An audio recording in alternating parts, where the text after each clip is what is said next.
Hi, and welcome on how to do your final budget using an Excel spreadsheet.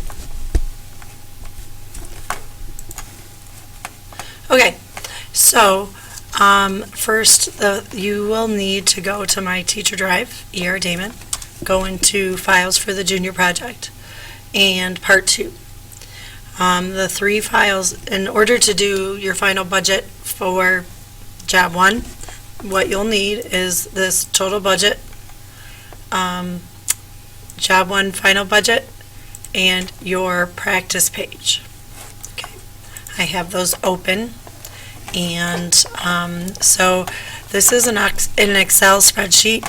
I have made the calculations. Wherever there's a number, please don't type or delete or clear, as it will affect the calculation.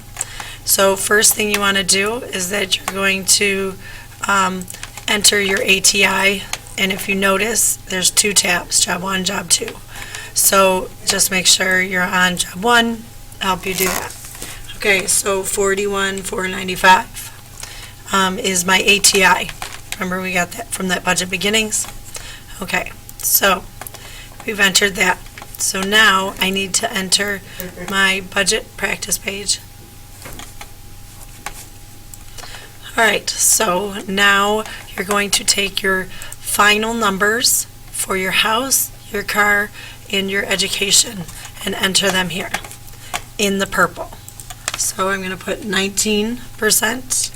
I go over and I'm going to enter the 7812 for yearly, and my monthly is 651.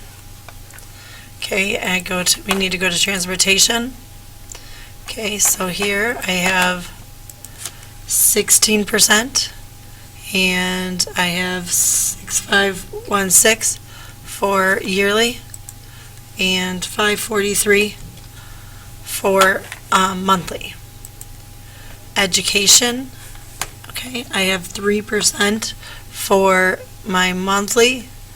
I have 1212 for my yearly and 101 for the monthly. So here's my education costs for Job 1. Okay, so now, alright, I still have $25,000 to spend on the rest of my stuff. Okay, so for now I'm done with the budget worksheet. You can look at, let's see, so okay, here you're just going to type in job, the name of your job. This is an associate's degree. If you have any children, the age of each child, are you single or married? The copy from budget beginnings, 8 lines A, B, C, D, in E. Okay, so then, so I'm just going to put for right now 41495 here. Okay, so make sure, pull up that budget beginnings. Budget worksheet. Okay, you're going to copy here, so you want your blanks. So here's 592, and then 651. Okay, and goes here, 651. 7812 and 19%. Oops. Okay, you can put those in because those are not going to change. Now, to calculate the rest of this, so we are going to use these ranges to help us pick numbers. So we have 11 to 15. So I'm going to go in the middle, 13.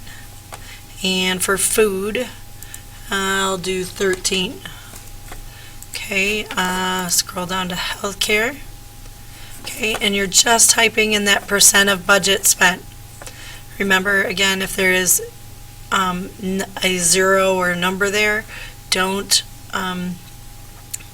type there, because there's a formula that I've already put in, and if you change that, then it will cause problems. Anyhow, all right, healthcare, just 5%. Okay, so clothing, 5%. Okay, we're skipping savings. Okay, and then I've got entertainment. Okay, I've got 11,000, so I'm going to choose the middle again. And then miscellaneous, 8. Okay, so that leaves me right here.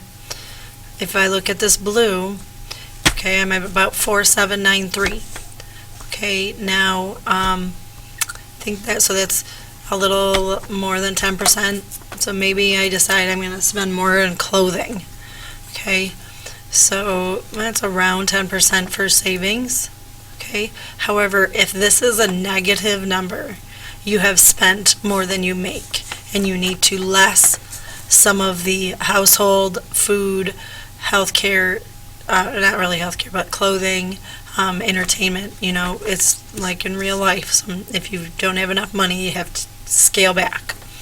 Okay, so all I have to do now is I'm going to take this number and I'm going to write it in my savings. 3963. Okay, I have now spent 100% of my income.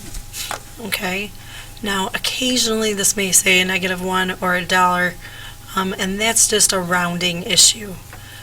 So we'll tolerate that and just kind of adjust it in your, like if it said -1, I would just take, it would make the savings 3962 when you write it in your thing, so then it will add up. But anyhow, all right, so then once you have spent all of your money and this is 0, you're just going to copy over the information. So I just take my percentages. I'm going to put 13, do my yearly. Make sure you fill in your blanks, that you've done on your budget practice. Very easy, just copy it over.